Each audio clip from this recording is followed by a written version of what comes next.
नमस्ते बच्चों, सपना हिंदी क्लासेस में आपका स्वागत है। आज हम सृजन पाठ्य पुस्तिका का पद्य से पाठ 5 वीर रस के कविता पढ़ने जा रहे हैं। इसके कविवर हैं भूषण। सबसे पहले हम कवि भूषण का जीवन एवं साहित्य परिचय पढ़ेंगे। कवि भूषण का जन्म 1613 ईस्वी में हुआ था और इनकी मृत्यु सन 1715 ईस्वी में हुई। रीतिकाल की श्रृंगार प्रधान काव्य सरिता में वीर रस की प्रबल धारा बहाने वाले कवि भूषण का जन्म उत्तर प्रदेश के कानपुर के तिकवापुर गांव में हुआ था। उनके पिता रत्नाकर त्रिपाठी थे। इनका मूल नाम घनश्याम था तथा भूषण इनकी उपाधि है। इन्हें छत्रपति शिवाजी तथा छत्रसाल महाराज के दरबार में विशेष सम्मान प्राप्त हुआ। कवि भूषण की रचनाओं में शिवराज भूषण, छत्रसाल दशक, शिवा बावनी, भूषण हजारा व भूषण उल्लास आदि का उल्लेख किया जाता है। उनकी सर्वाधिक प्रसिद्ध रचना शिवराज भूषण है। भूषण की रचनाओं में राष्ट्रीयता की भावना, वीरता के उद्गार व ओज गुण का वैशिष्ट्य है। कवि की वाणी देशवासियों के लिए आज भी प्रेरणादायी है। प्रस्तुत पाठ में कविवर भूषण के 5 कवित्त लिए गए हैं। शिवाजी जब युद्ध के लिए प्रस्थान करते हैं तो संसार भर में खलबली मच जाती है। धूल के गर्द में सूर्य तारे जैसा लगने लगता है। समुद्र थाली में रखे पारे की तरह प्रतीत होता है। औरंगजेब के दरबार में समुचित सम्मान न पाकर क्रोध से उबलते शिवाजी का रौद्र लाल मुख देखकर औरंगजेब का मुख काला हो जाता है। काला हो जाना यानी अपमानित होता है। अपने ही दरबार में औरंगजेब अपमानित होता है। वह उसके सिपाहियों का मुंह भय से पीला पड़ जाता है। शेषनाग, विधाता व यमराज के दायित्वों को असल में तो शिवाजी ही निभाते हैं। शिवाजी का शत्रुओं पर आधिपत्य ऐसा है जैसे इंद्र का जंबासुर पर, बड़वा नल का सागर पर। बड़वा नल होता है समुद्र में लगने वाली आग, बड़वा नल कहलाती है। राम का रावण पर, वायु का बादलों पर, शंकर का कामदेव पर और परशुराम का सहस्त्रबाहु पर। दावाग्नि का वृक्षों पर। दावाग्नि का अर्थ होता है जंगल में लगने वाली आग, दावाग्नि कहलाती है। दावाग्नि का वृक्षों पर। चीते का मृग समूह पर। मृग का अर्थ होता है हिरण। शेर का हाथियों पर। प्रकाश का अंधकार पर व श्री कृष्ण का कंस पर है। इसी प्रकार कवि शिवाजी की तुलना गरुड़, सिंह, इंद्र, बाज एवं सूर्य से करता है। कवि मानता है कि सूर्य के समान नवखंड भूमंडल पर सर्वत्र शिवाजी का वर्चस्व है। भूषण शिवाजी के राज दरबारी कवि थे। भूषण ने अपने महाराज शिवाजी की असली वीरता का वर्णन इस कविता में किया है। ये कविता अब हम शुरू करने जा रहे हैं। वीर रस के कवित छंद होते हैं। तो वीर रस के छंद जो है भूषण ने लिखे थे। तो सबसे पहला छंद हम पढ़ेंगे। साजी चतुरंग सेन, अंग में उमंग धारी, सरजा शिवाजी जंग जीतन चलत है। भूषण बनत नाद बिहद नगारन के, नदी नद मद गेबरन के रलत है। एल फैल खैल भेल, खलक में गेल गेल, गजन की ढेल पेल सेल उसलत है। तारा सो तरनी धुरी धारा में लगत जीमी, थारा पर पारा पारावार यूं हलत है। सबसे पहले हम कठिन शब्दों के अर्थ देखेंगे। साजी का अर्थ होता है सजाकर। चतुरंग का अर्थ होता है 4 अंगों वाली सेना, जिसके अंतर्गत होते हैं हाथी पर सवार सैनिक, घोड़े पर सवार सैनिक, रथ पर सवार सैनिक और पैदल सैनिक। अंग का अर्थ होता है शरीर। उमंग का अर्थ होता है उत्साह। धारी का अर्थ होता है धारण करके। सरजा का अर्थ होता है शूरवीर। ये सरजा शिवाजी को उपाधि दी गई है शूरवीर की। जंग का अर्थ होता है युद्ध। भनत का अर्थ होता है कहते हैं। नाद का अर्थ होता है शब्द। बिहद का अर्थ होता है भारी। नगारन के अर्थात युद्ध के नगाड़ों के। नद का अर्थ होता है विशाल नदी। मद का अर्थ होता है हाथी की कनपट्टी से टपकने वाला द्रव्य पदार्थ। गेबरन का अर्थ है हाथियों। रलत है अर्थात बहते हैं। एल फेल यानी सेना के फेल कर चलने को एल फेल कहते हैं। खेल मेल का अर्थ होता है, खेल मेल का अर्थ होता है खलबली।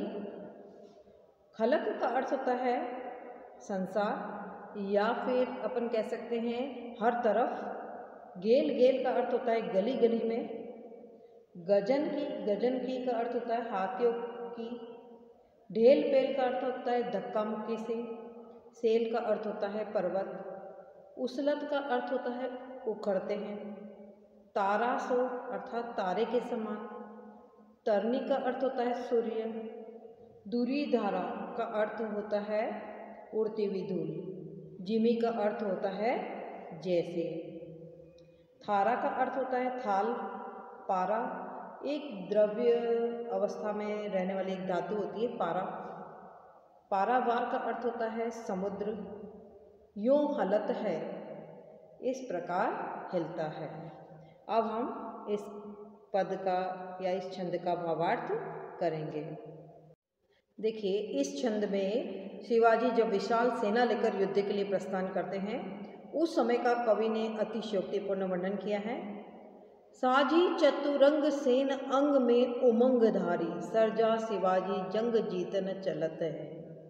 देखिए, कवि कहते हैं कि जब शिवाजी युद्ध में विजय पाने के लिए 4 अंगों वाली विशाल सेना सजाकर और मन में उत्साह भरकर चलते हैं।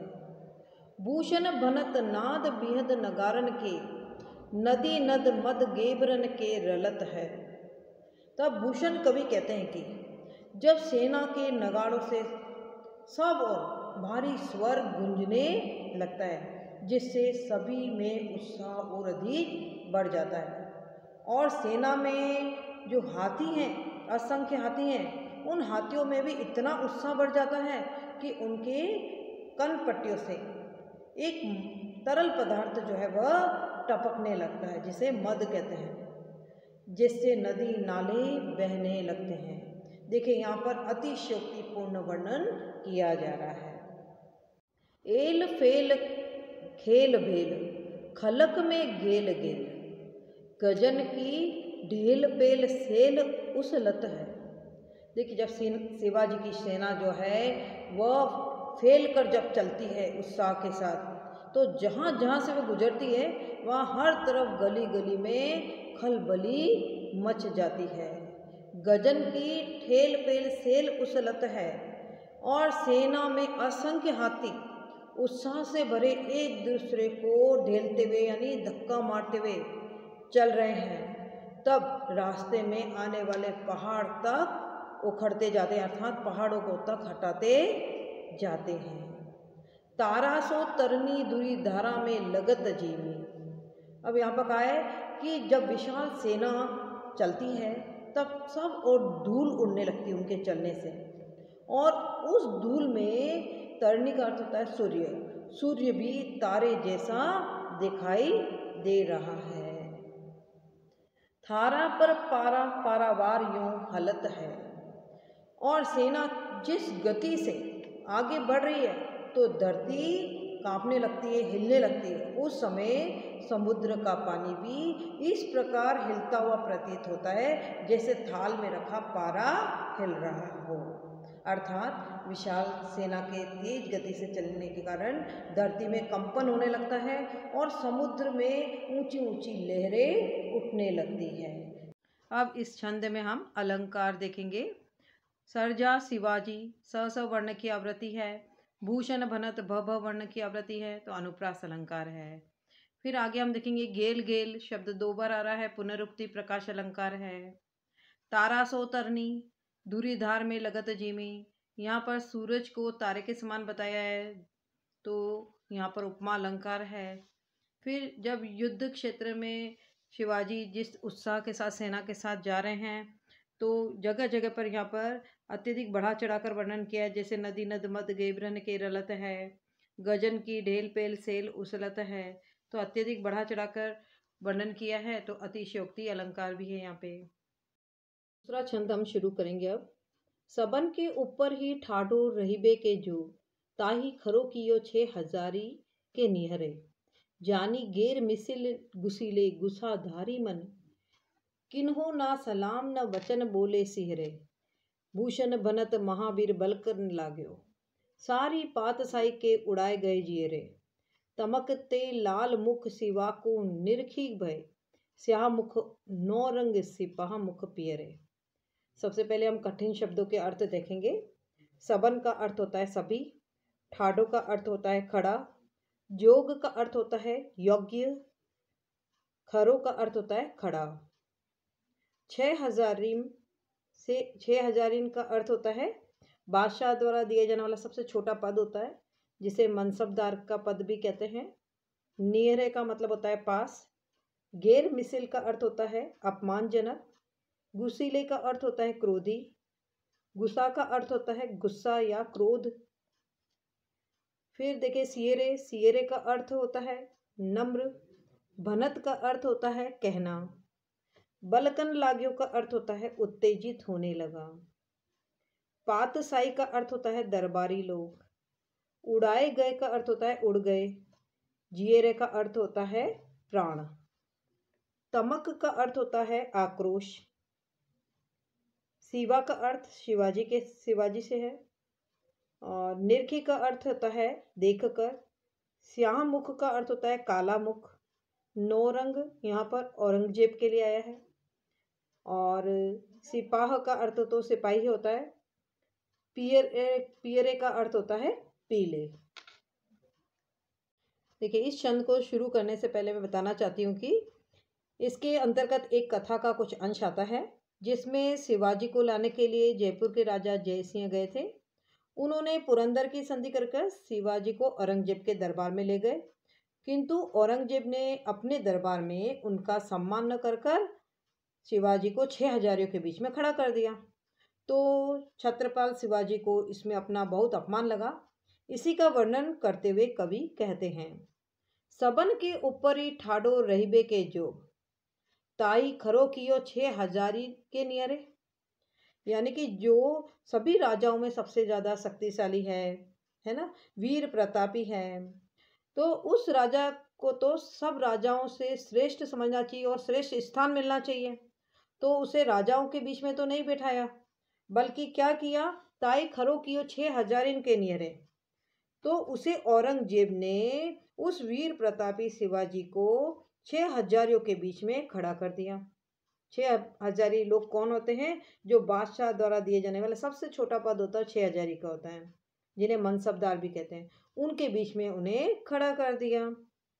जानी गैर मिसिल गुसीले गुसाधारी मन, इसे शिवाजी ने अनुचित और अपमानजनक माना। उन्होंने सोचा कि मेरे साथ ये उचित नहीं हो रहा है ना, और मेरा अपमान किया जा रहा है। तो इसे शिवाजी ने अनुचित माना और अपमानजनक माना, और शिवाजी को मन ही मन बहुत गुस्सा आया। किन्हों ना सलाम न बचन बोले सिहरे। अब देखिए, जब औरंगजेब दरबार में पहुंचे तो सभी लोग खड़े हो गए थे, सभी राजा खड़े हो गए थे, उन्हें सलाम कर रहे थे, किंतु शिवाजी ने न तो उन्हें सलाम किया और न ही विनम्र वचनों में कोई बात करी। भूषण बनत महावीर बलक न लाग्यो। भूषण कवि कहते हैं कि इसके बाद शिवाजी का क्रोध बहुत अधिक बढ़ गया। बलकन का अर्थ होता है उत्तेजित होना। तो क्रोध जब बहुत अधिक बढ़ गया उनका, तो वे उत्तेजित हो गए और भरे दरबार में वे कठोर वचनों में औरंगजेब से अपने मन के भाव को व्यक्त करने लगे। उस समय देखिए क्या हुआ, सारी पातशाही के उड़ाए गए जीरे। तो पातशाही कौन होते हैं? जो दरबारी लोग होते हैं। तो जब शिवाजी को क्रोध में देखा, तो यह देखकर औरंगजेब के सभी दरबारी लोगों के होश उड़ गए। तमकते लाल मुख शिवा को निरखी भय। क्रोध में शिवाजी का मुख कैसा हो गया? लाल। और क्रोध में तमतमाते उनके लाल मुख को देखकर श्याम मुख नौ रंग, नौ रंग औरंगजेब के लिए आया है। श्याम मुख का अर्थ होता है काला मुख। श्याम मुख नौ रंग सिपाह मुख पियरे। तो क्रोध में तमतमाते शिवाजी के लाल मुख को देखकर औरंगजेब का मुख काला हो गया। काला हो गया अर्थात उसे भरे दरबार में अपमानित होना पड़ा। मतलब अपने ही दरबार में, अन्य राजाओं के सामने, अपने ही दरबारजनों के सामने अपमानित होना पड़ा। और शिवाजी के क्रोध से औरंगजेब के सिपाहियों का मुख भय से पीला पड़ गया और वे शिवाजी के क्रोध को देखकर भयभीत हो गए। अब हम अलंकार देखेंगे इसमें। गेर मिसिल गुसीले गुसा, ग ग ग वर्ण की आवृत्ति हो रही है, अनुप्रास अलंकार है। भूषण भनत भ भ वर्ण की आवृत्ति हो रही है, अनुप्रास अलंकार है।